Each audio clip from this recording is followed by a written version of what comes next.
All right, I've seen a good amount of people join, so we're going to go ahead and get started. Hello, everyone. My name is Amanda. I am a member of our marketing team here at InfoTrust, and I am just joining to have the pleasure of introducing our presenter, Ben Brooks, here in just a few moments. So just to cover a couple of housekeeping notes, you may be wondering if this session is going to be recorded. The answer is yes. We will be recording the session, and that will be available to you about probably next week, but you can look out for an email from our team that will come from our team. So look out for that. And then as well, I'd like to encourage you all to ask questions throughout today's session. So Ben is going to take time towards the end of his session to answer the Q&A, but I encourage you to drop those questions as they come up throughout his presentation, and then he will answer as many as time allows at the end. So those are the housekeeping notes from me. Now I have the pleasure of introducing Ben. Ben is a lead digital analytics consultant here at InfoTrust. And I know you're in really good hands for this presentation on the top 10 reports in Google Analytics for quality assurance and troubleshooting. So without further ado, I'm going to hand it off to you, Ben. Hi, thank you, Amanda. So as said, my name's Ben Brooks. What we're going to cover today is just some basic QA reporting in GA4. As we know, everyone's working to set up GA4, migrate over to it. Usually some reports to just, kind of help you out, let you know, check your data, make sure things are working as you expect. So as said, who am I? I'm Ben Brooks. I'm a senior lead digital analytics consultant for InfoTrust. Been here a little over a year. I have over 20 years experience with digital analytics and digital marketing. I've done it all: SEO, SEM, content development, and of course, again, analytics, implementation, and analysis. And I'm based in the Seattle area, where it's nice and cold this morning. So what are we going to cover today? Well, we're going to take a look at what are GA4 Explorations. Then we're going to look at some of those sample reports for QA in your data. We'll look at some common issues with the exploration reports, and then we'll go through Q&A. And as Amanda said, feel free to kind of ask questions throughout, but if not, we'll definitely go through questions at the end. I'll make sure to leave time for that. So what are GA4 Explorations? Well, this is the replacement for custom reporting inside of GA4. So no longer do you have custom reports like you did in Universal Analytics or GA3. They're now called Explorations. They let you build custom reports and extend the built-in reporting capabilities of GA4. It's a really good way to look at your custom dimensions tied to events, page views, things like that, among many other things you can do with them. There's multiple modes in the report. So as you recall from the UA reporting, you were kind of limited what you can do. Now with Explorations, you can have a free-form report, which is just like a table of data, cohort reporting, funnel reporting, pathing, and user exploration and lifetime reports. So it's definitely a lot broader than what you've seen in the past. And you can share these reports with other users. There is a little caveat to that, which we'll get to a little bit later, but just for now, it's good to know when you build a report, you can share it, and anyone with access to your GA4 profile can use that report. So here's an example exploration report. So as we see here, you can add segments if you want. You add your dimensions, your metrics. You can drop your dimensions into rows or columns. You drop your metrics in. You can choose, again, what they call a technique, which is what kind of report it is and how it's visualized. So in this case, we're just doing a free-form report. We're just pulling in data, in this case, channels of users with user data, and we're just pulling that in and showing it as a table. You, of course, have a date range picker. You also can name the exploration anything you want. And you have the option to export the data to CSV, Google Sheets, even a PDF. So that lets you do more offline analysis or to send that data to other people if needed. So the first report we'll look at is domains. This basically pretty simple. It's just going to show you what domains you're firing in your GA code. Why is that important? Well, if you have dev or test domains, you want to make sure the code's working on there. Also, well, it's rare if someone for some reason took your GA code and put it on their own site, you would see that in this report as well, too. So what's the report kind of look like? Pretty simple. It's just host name and views. And what you end up with is showing you the host names that are sending back view data. So this is using our own InfoTrust data. As you can see, not super exciting. We obviously only have our GA4 code or measurement ID on the InfoTrust.com site. But keep in mind, this could show you something like dev.infotrust.com, which would be something you want to see. It might show you another third-party domain, which might be one you own and is something you want to see, which would be perfect. Or it might show you some other site.com, which is a site you don't want to see, in which case you'd want to either try to contact them to pull that code off your site, off their site, or write a filter to filter out that data. You may ask, why would someone ever take your GA4 code and put it on their site? There's no real good reason to do it other than it's going to inflate your numbers, but we have seen it happen on occasion. So again, that's why this report is very good to do that kind of QA work. So like I said, this report's going to show you all the domains that are firing your GA4 code or measurement ID. It's going to let you see if those dev or QA sites are sending data into the right profile, and it'll let you see if anyone else is using your code or GA4 measurement ID. So very simple, basic report, but again, can be very useful for troubleshooting. Next, we'll look at file downloads and offsite links. This report's going to let you see what files users are downloading and or what links take them away from your site. Again, very important, not necessarily every site will have downloads. The vast majority of sites will have links to take users off site. These can be tracked natively in GA4, or you can wire them up in something like Google Tag Manager. This report lets you make sure that that data is flowing in and then can actually be used to do some analysis to see what are the most popular links, what are the most popular downloads. So what does this report kind of look like? So here we're looking at, we have two tabs. Yes, you can have multiple tabs in an exploration. We're looking first at file downloads. What we're seeing here is the link text. So this is whatever text was clicked to download this file. So to note, if the user's clicking like a button or an image, this is going to be blank. But if they're clicking actual text, you can see what that link is that a user clicked to download the file. We see the file name, which is basically a path to what that file is, and then the extension, in this case, they're PDF files. Why we use extension is it's a way to do filtering. So say you have a website and you have PDF files, images, sound clips, videos, Word docs. You could write a filter that says, show me only the PDF files, show me only the Word docs, et cetera, et cetera. And so from a QA standpoint, basically this is going to show you how many people in this particular date range have downloaded the files, what files they're downloading. You also can use this for analysis of what are your most popular files being downloaded. So this is the file download side. Next, we'll look at the offsite link side. Pardon. So here, again, as you see in this case, we're not seeing link text. So these are all links that are being clicked, not from a text link. So probably being clicked like from an image. But we do see here what the URL is. So where are they going to, and what the domain is. So what that top level domain is. Again, why do we do top level domains? So as we see here, we have multiple links going to support.google.com. If you wanted to, you can write a filter that says, just show me all the links that are going to support.google.com. So it's a way, because as you see here, there's quite a few links being shown. This is a good way to actually break down what of those domains are users actually going to. So again, for QA purpose, this just makes it let you make sure that your offsite link tracking is working as expected. But also, again, can let you do some analysis. Like we see here, this LinkedIn link is pretty popular. This developers at Facebook link's pretty popular. Again, all in the selected date range. But lets you have an idea of what are the most popular links people are using to leave your site to go look, hopefully, at other resources.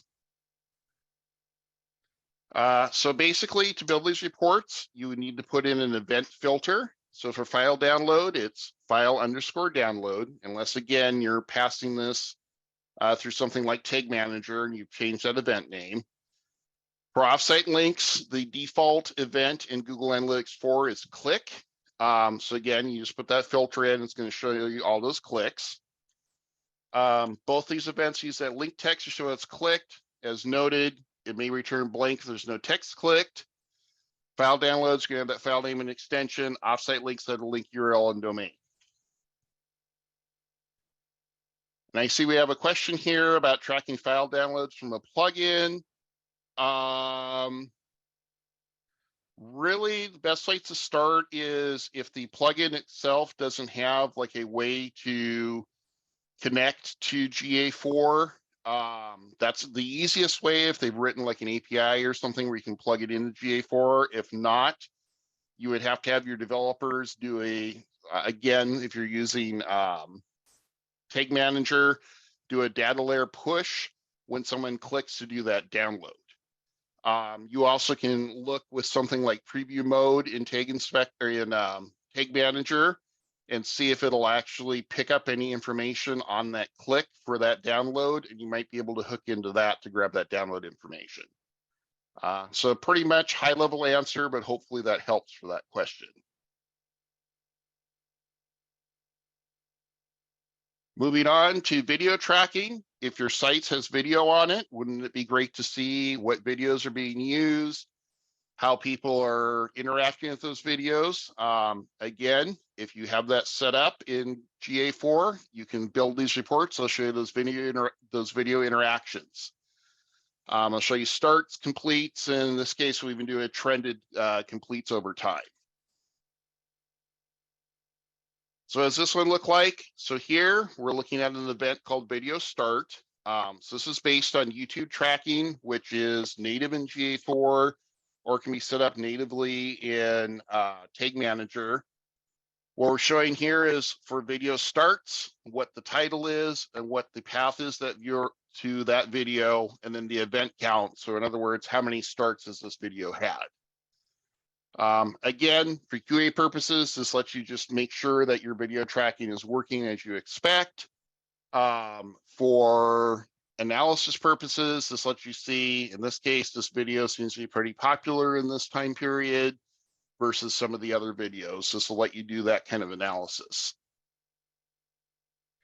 We're also doing some trending here. So in this case, we're looking at completes. So we see here that for all videos, on the 9th of November, we had quite a few videos completed, and then it kind of falls off for the rest of the time period. But we see there's certain spikes when videos are completed. And yes, you can put a filter in here that says for the specific video, show me the trend of when people are completing it or when people started or pause it or whatever event you definitely want to look for. So most important thing, you have to have video tracking set up. Like I said, GA4, to no surprise, will natively track YouTube videos, or they can be tracked fairly simply in Tag Manager. For other videos, there is a lot of Tag Manager code out there for tracking like Vimeo videos, HTML5 players, JW player, a lot of the major platforms. It's just a matter of implementing it again through something like Tag Manager to pass these events through to your system. This report's gonna let you see what videos users are interacting with. It's gonna let you see what videos are most popular. In this case, we're looking at starts versus completes. As you imagine, you can also do some analysis of for videos get started, how many people actually complete watching them. And then using this trending graph, it's going to show you when those videos are most viewed. In this case, we're looking at day, but you can even break this down like by hour and see, okay, when are most people viewing videos during the time of day? All right, most important one here, conversions. So obviously on our sites, we want someone to take some kind of action, make a purchase, download a file, click to an offsite link, read a certain article. All those things are conversions. These reports are going to show your conversion events, what pages they take place on, and most importantly, what source medium and campaigns drive that conversion. So a lot of us are doing marketing. We want to know, is our marketing actually driving users to complete these conversions? So what do these reports look like? So in this case, we're looking at conversion events. In this case, the event's called select content. We're looking at what page path it happened on and how many event counts or how many times users actually triggered this event. So this is using a filter called isConversionEvent=true. So as you may know, inside of Google Analytics 4, any event can be set as a conversion. So as soon as you switch on any of those events as conversions, it sets this flag for isConversionEvent to true. So as long as you're filtered on that, it'll show you any event name you have that you have set up as a conversion. With this report, then, you're able to see what pages these conversions are taking place on and how many conversions are actually happening. So for select content, we see these top 3 articles seem very popular. Careers is also fairly popular, but not as popular, and et cetera, as you go down the list. So again, from a QA standpoint, this just lets you know, is your conversion tracking working? From an analysis standpoint, this lets you know what are the most popular things that are converting. As I also said, we can break down these conversion events by source and medium and campaign. So here, again, we're looking at select content. We also have a Finance Summit landing page event as well. And we're seeing that for select content, we'll see everything comes in through Google Organic, not too surprising. But we see here we have a webinar email and a campaign that drove 21 events hitting select content. So if you were running this email and this email campaign, you could see how effective it is in driving conversions to this conversion event. So this is, again, let you just make sure your conversions are working as you expect, but also let you go ahead and see what, for analysis standpoint, see what's really driving those conversions. So, you know, your marketing team can go back and maybe do work on this email to get more conversions. Your SEO team could work to get even more organic conversions or referral conversions, et cetera, et cetera. So as called out, to find the conversion events, we use this filter called isConversionEvent=true. This is going to show you all those events you have flagged as conversions. It's going to show you what pages drove a conversion and what source medium drives a conversion. So very, very useful. Really, the only prerequisite is that you do have those conversion events set up in your GA4 profile before you build out this report. All right, another big one, custom dimensions. So for those who aren't familiar, when you send through data through an event, you can have what were called custom dimensions are now called parameters. They're just extra metadata about the event. So video is a great example where you have that video play event and you're passing a video URL, a video title, you have video author, all those kind of things are custom dimensions or parameters. So this report's just going to show you what are you capturing for your custom dimensions. So what we see here is we're basically just pulling in certain custom dimensions across the site. So you can see here we're pulling in titles, we're pulling in categories, language, not seeing search terms show up. We do see item text show up for some pages. So this is just a way to see, are these actually passing values as you would expect? So if you set up these custom dimensions or parameters, are they actually passing through GA4? Are they showing up where you would expect to see them at? So some things to think about here. Very important one is, as we know, GA4 is all event-based. When you run a report, it's going to show you data for all events. So say we see a whole lot of not sets coming through, you might go, oh, wait a minute, this isn't working. Well, keep in mind with a custom dimension or parameter, you might only be passing it on a certain event, usually like a page view event. So, but if you're running your report and report's pulling in, say, session start's not going to have any of those custom parameters in it.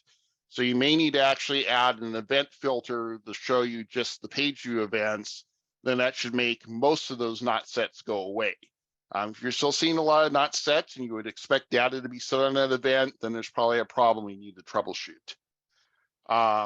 One takeaway here, and this starts to get into some of the limitations of the reporting, you can only have 5 dimensions or 5 rows per tab.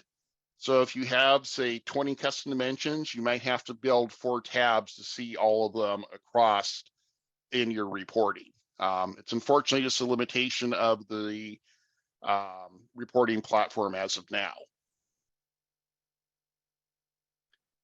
All right, and then bonus report, ad reporting. So again, for those of us who do marketing, a lot of us are paying for ads or paying for emails, other types of campaigns.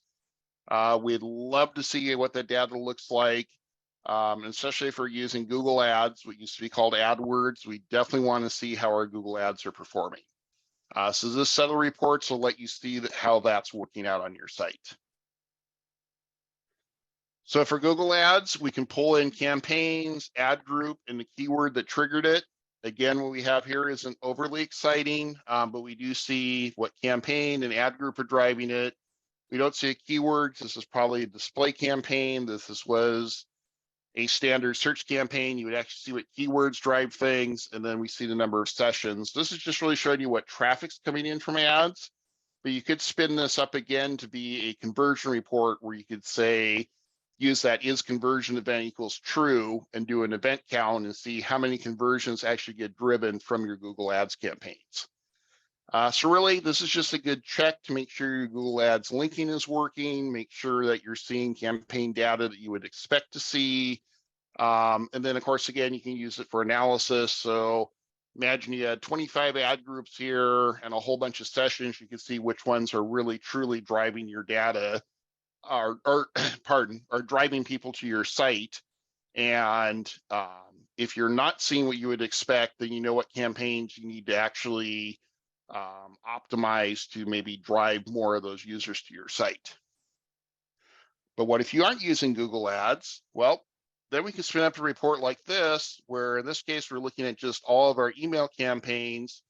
And we see here what that source medium is and the sessions or the campaigns, and we see how many sessions they're driving. So again, for this particular date range, we see we get quite a bit of traffic from this email and campaign. We're not going to use much in June newsletter, but that's not a surprise since we're in November. But again, what could you do with this data? First of all, this just shows, are your UTM parameters working? Or are they being picked up by GA4? So from a QA side, that's what you get. From an analysis side, this just lets you see, hey, is there ways that we could enhance some of these email campaigns to drive more traffic? And again, you could throw in that is conversion true and see how many of these are actually driving conversions across your site.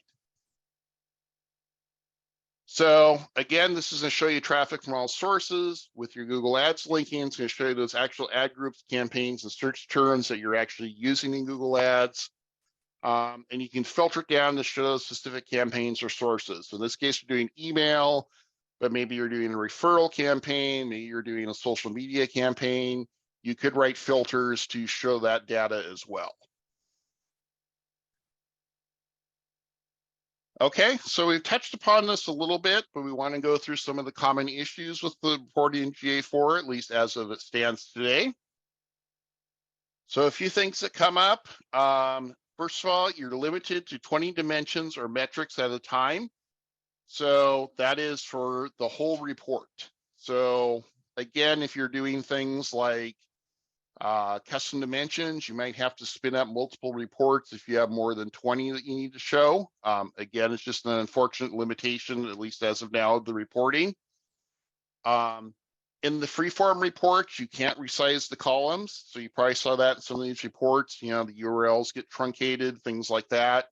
Unfortunately, you can't resize the column to actually show like the full path or a full name.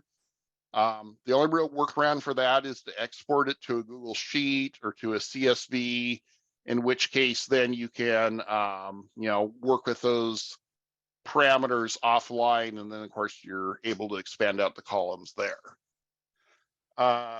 Along with that, hover text only works on the first column.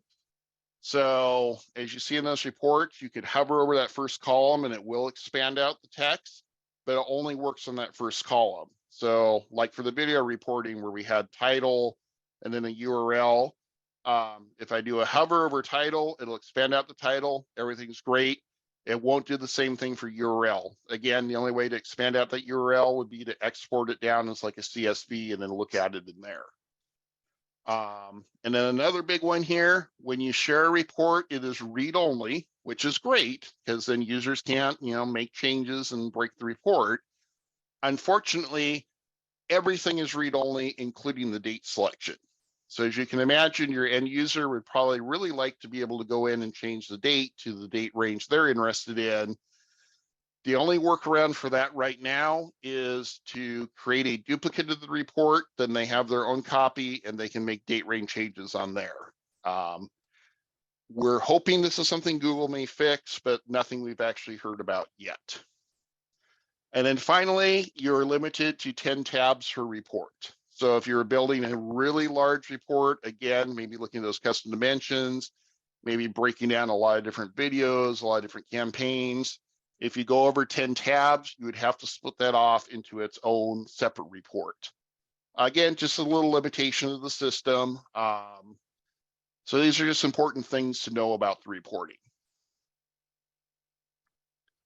Okay, with that said, we are now open to do some Q&A. So hopefully what I provided you found useful, but I am ready to take any questions, comments, concerns that you may have regarding the reporting.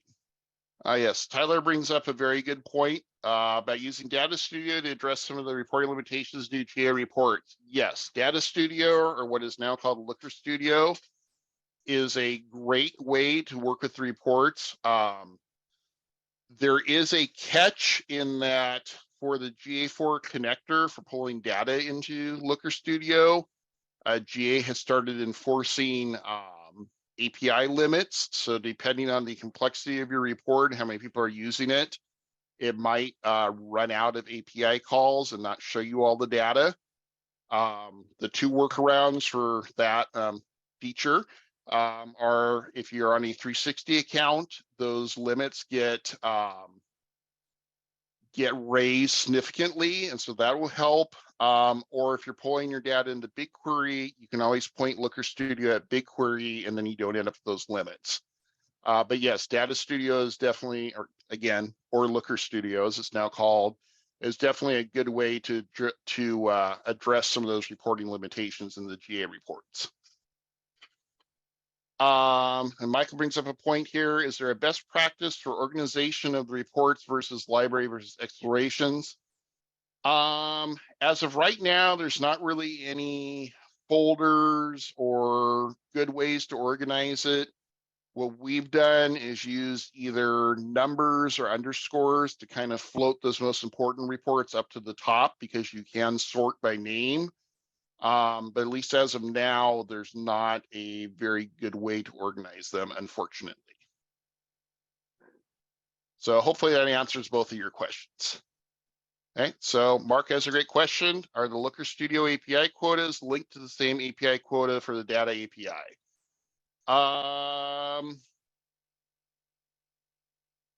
I believe they are separate, but honestly, I would have to go double check to make sure. So that's something we definitely can come back to you on. I think from what I've read, though, it is separate, but I'd have to double check that. So Tyler is asking if there's a way to track how many API calls a report is making. So a lot of those reports hit the quota. I believe Google is working on a way to determine that. So as soon as we find something out, I'm sure we will write up a blog post on that. It'll be on our site. I'm not seeing anything otherwise currently for that, but great question. So Michael wants to see if there's a way to see the time lag without looking at advertising assisted conversion only. So I guess my follow-up there would be, what are you thinking for time lags? Are you thinking basically like with attribution type reporting where you want to see someone touch the site and then when they converted, what that time lag is? So I believe if that's the case, you can do that in the native GA4 reporting. There is a Well, there's an acquisition section, but there's also a attribution section that I believe provides that data. Yes. So hopefully that helps at least a little bit. Yes, in the reporting section, not in the exploration section, correct. So if there's not any other questions, like I said, hopefully you've all found this useful. Like I said, the exploration tools in GA4, even with their limitations, are a great way to QA your data and start some of the analysis. Like I said, as we're all moving towards getting the GA4, it's important to at least take a look once you've done those changes to get that GA4 data in and make sure things are flowing as you expect. And this is a great way to do it. All right. Well, again, if there's no other questions, I thank everyone for their time today. As always, feel free to contact us if you have any other questions.